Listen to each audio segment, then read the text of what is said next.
私最近すごく思ったことがあって、自分の性格が人よりも卑屈すぎて逆に長所なんじゃないかなって思ってきた。言ったらさ、個性じゃない。よく一芸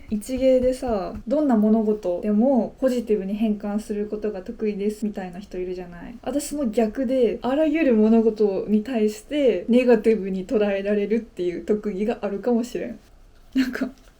納豆を混ぜてる人みたいじゃない。でもさ、その卑屈すぎて自分に自信がなさすぎると逆に相手に失礼ってことがあるじゃん。例えばよく私友達と遊んだ後になんか私と過ごして楽しかったのかなとかすごく心配しちゃうんだけど、それってめちゃくちゃ失礼じゃん。だからあんまり思っちゃいけない。そう脳裏に浮かんだとしてもちゃんと自分の中でさ、いやそれは違うよねって考え直さなきゃいけないことなんだなって本当に思うんだけど、なんかあとさ、私特にさ優しくされたりするともうなんかこの辺が痛くなるの痛くなるっていうのは、自分は優しくされる価値のない人間だって思っちゃってるから、人に優しくされると申し訳なくて辛くなっちゃうんだよね。でもこんなんさダメじゃん、思っちゃう。違うじゃん。本当に私の人生の課題、今選挙すぎてちょっと外の声が入りすぎてこの動画めっちゃ変なカットしてるかも。なんかさ、そのもう一個最近の悩みがあって、自分が住んでる市とか隣の市とかに遊びに行っておしゃれなカフェとか行っても、住んでる場所がピンポイントすぎて SNS に載せられないんだよね。本当はさ、なんかお散歩しながら動画とか回したいなって思うけど、なんかまださ、私が今この住んでる市で行われるイベントに出ますってなったらもう行っていいかなと思うんだけど、そうでもないからさ、やたらめったら言うことができない。なんでこんなに気をつけてるかっていうとさ、私が特定中なのね。だから自分が何か写真を載せる時も、あ、これ多分私だったら特定するなみたいな風に判断することがあって、もう今まで数々の推しの洋服、推しが行ったカフェ、推しが食べた食べ物特定しては心に秘めて元気に来てるなってもうもちろんどっかに流すとか全くないけど、最近さ、アズーに勧められてブリーチを読み始めたの。少年漫画のブリーチ。私ブリーチさ、マジで何にも設定知らなくて、主人公が死神ってことも知らなかった。私は昔は少女漫画家になりたかったぐらい少女漫画畑で育ってきたんだけど、なんかオタクの中でもさ、少年漫画のオタクって言ったじゃん。私どっちかっていうとそっち系ではなかったんだけど、初めてそのがっつり少年漫画っていう作品を読み始めて思ったのが、よく言われるさ、女が感情的で男が論理的っていうのって違うなって思って、部分的にはそうだと思うんだけど完全にそれだけってわけじゃないって思って、なんでかっていうと、なんかとあるシーンでね、先輩が敵を撃つために敵を倒しに行くっていう場面があるんだけど、大切な人が敵に襲われて亡くなっちゃったのね。だから敵を撃ちたいっつって行くんだけども、その敵はもうありえないぐらい強いの。もう一人じゃ絶対倒せない。なのにその先輩はね、いやここはもう俺一人で戦わせてくれと、これは命を懸けた戦いじゃなくて誇りを守るための戦いなんだっつって、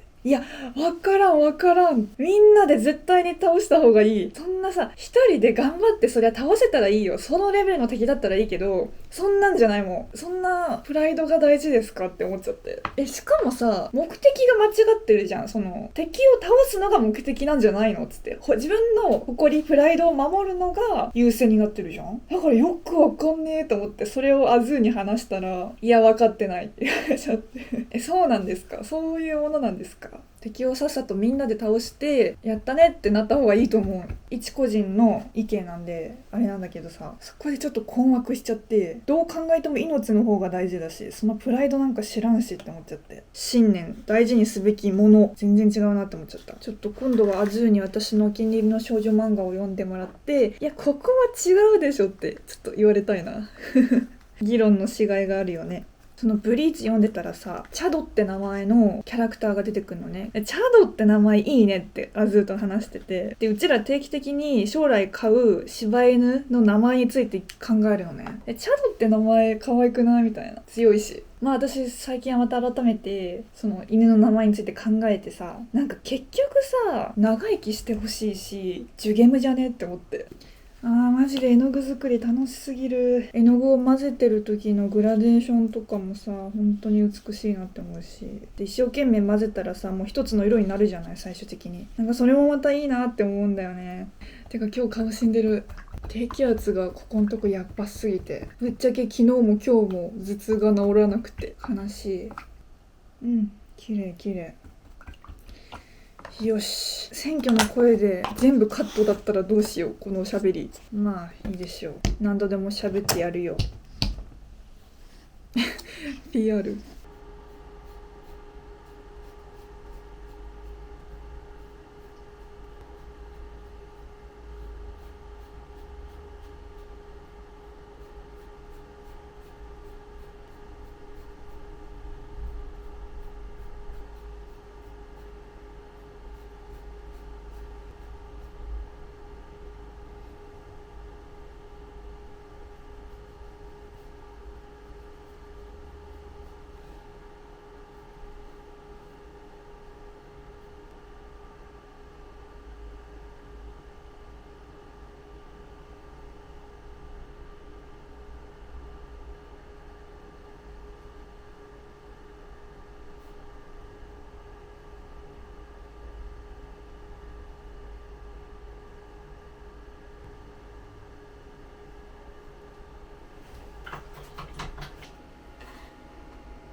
なんか私の絵さ、なんか写真撮ったりこうカメラに収めるとなんか不思議な感じがするんだよな。デジタルっぽいけど現実世界にあるっていうか、触れるのが不思議みたいな、そんな風に自分で思って完成するのが自分でも楽しみ。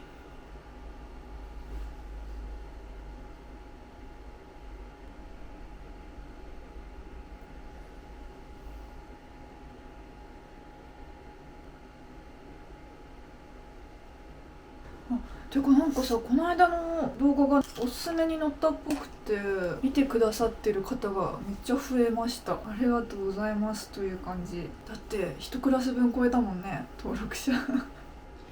最近さ感動したい欲強くって、もう誰でもいいから結婚式に行きたい。結婚式ってさ本当に泣けるよね。私よう知らん人の結婚式でも号泣できる自信があるわ。いやあるわ、泣いたこと。知らない人の結婚式で。私大学生の時のアルバイトで神社の巫女バイトやったことあるのね。巫女服着てみたいなっていう軽い気持ちで応募したらさ、よくあるさ神社のお守りを売るような業務内容かなって思ってたら、初出勤で神社で行われる結婚式の巫女さんのアルバイトだったってことが判明して、そんな神社の結婚式ってバイトがやってんのとか思って。で朝9時に出勤してさ、今日行われる結婚式に出てもらいますって言われて1枚の紙をね渡されて、1時間後にリハーサルやるから1時間でこれ覚えてって、その結婚式の流れ作法が書いた1枚の紙を渡されて、地方大学あるあるかもしんないけど〇〇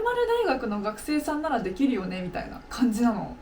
とか思って、これもしたって言ってさ、なんかこう葉っぱをこう揺らしたりとか、なんかお酒をなんかついだりみたいな、それを1時間で覚えて、でいざ本番に挑んでさ、大学1年生の時ね、これお気楽大学生だからさ、巫女服着たらテンション上がっちゃって自撮りとかめっちゃしてさ、で私その時にもう本当に自分が今までやってきたことって本当に無駄がないなって思ったのが、私バレエを7年ぐらいかな、バレエ7年ぐらいやってて、手のこう柔らかい動きとかが得意だったから、それが巫女でもすっごい活かされて、なんかこう一つ物を取るにしてもこう丁寧にこうね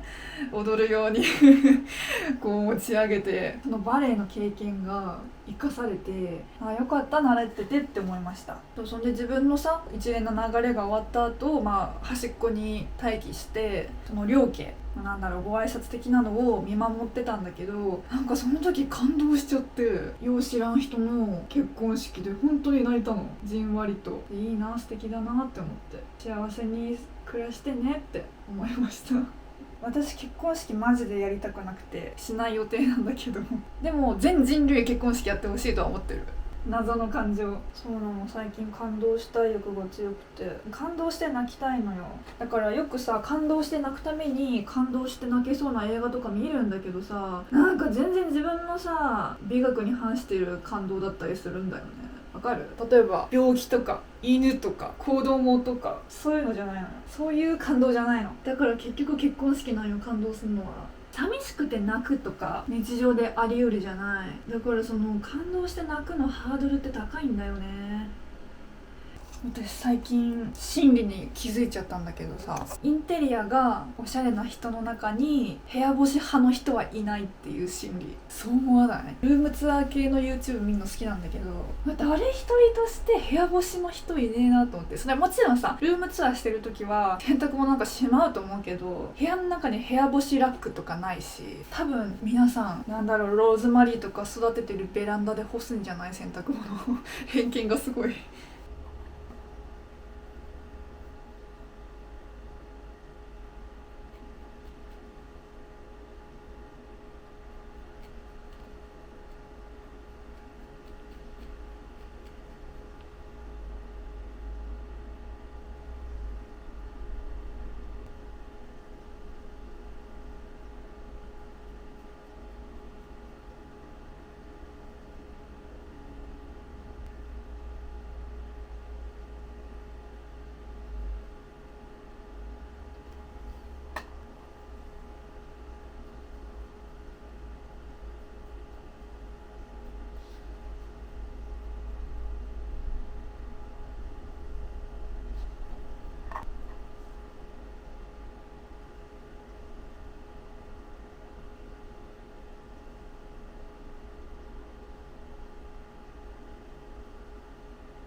私のね、絵柄的なこだわりがいくつかあって、まず一つ目が眉毛の透け感ね。私もう顔のパーツの中でさ、眉毛大好きなのね。もう眉毛濃い太いの大好きなの。だから女の子も割とちょっと太めで、眉毛に前髪がかかってる部分がきちんと隠れる絵柄が大好きなんだけど、軽音とかそうなの。普通こう漫画とかって割と前髪突き抜けて眉毛描かれてるんだけど、軽音は眉毛に前髪がかかってたらそこの部分は描かないのよ。そんな感じで眉毛に前髪が重なってるところはちょっと色変えて透けてますよっていう風に表現してます。あとはね、もう一つは目の細かい部分の塗りがあって、この目頭ちょっと動画でわかるかな、目頭もちょっと濃いめの色で表現してます。人間の目頭大好き。突然の紹介でした。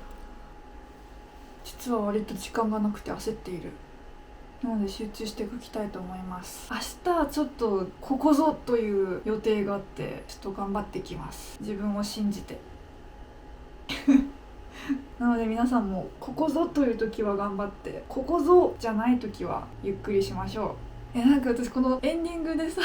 ねぎらいの言葉をかけようと思ってそういう風にしようって決めてそうしているんだが大丈夫かな。よし、じゃあ明日頑張ろう。じゃあありがとう。